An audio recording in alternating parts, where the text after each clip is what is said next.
দিনহাটার ঘটনা নিয়ে কেন্দ্রীয় স্বরাষ্ট্র প্রতিমন্ত্রী নিশীথ প্রামাণিককে এক হাত নিলেন শিলিগুড়ির মেয়র গৌতম দেব।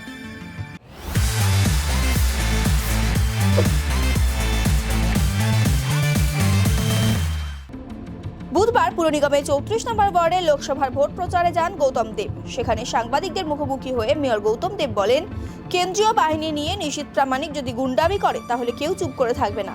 একজন পুলিশ আধিকারিকের মাথা ফেটেছে, এগুলো বাঞ্ছনীয় নয়। নিশীথ প্রামাণিক যতক্ষণ মন্ত্রী পদে আছেন ততক্ষণ তার সাংবিধানিক দায় দায়িত্ব আছে। কেন্দ্রীয় বাহিনী নিয়ে দাপাদাপি বন্ধ হোক বলে জানান তিনি।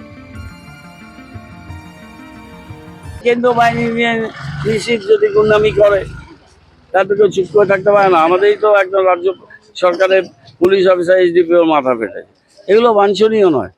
কেন্দ্রীয় মন্ত্রী এখনও আছে, আগামী দিনে থাকবে না সেটা ঠিক আছে, কিন্তু যতক্ষণ মন্ত্রী আছে তার একটা সাংবিধানিক দায় দায়িত্ব আছে। কেন্দ্রীয় বাহিনী নিয়ে দাপাদাপিটা বন্ধ হোক।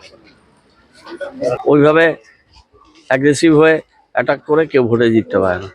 সম্পূর্ণ ভুল কথা, মিথ্যা কথা, বিভ্রান্তিকর কথা।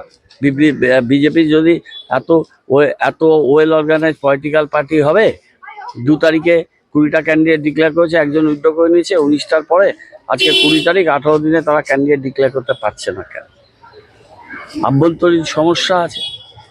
কালকে সুকান্ত উত্তর দিল যে আমরা র্যাম্পে হেঁটে ক্যান্ডিডেট তৈরি করি না। ঠিকই, র্যাম্পে হেঁটে করে না, কিন্তু মোদিজির উপস্থিতিতে তো প্রথম লিস্টের পর সেকেন্ড লিস্ট বেরিয়েছে, কিন্তু বেঙ্গলে তো ক্যান্ডিডেটই দিতে পারছে না।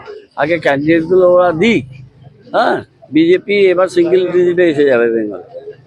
যে প্রেস মিডিয়া মোটিভেটেড প্রচার যাই করুক না কেন, বিজেপি এখানে সিঙ্গেল ডিজিট হবে।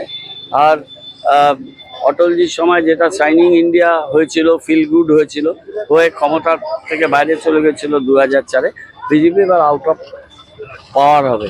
400 তো দূরে থাক, 220-25-এ বিজেপি আটকে যাবে।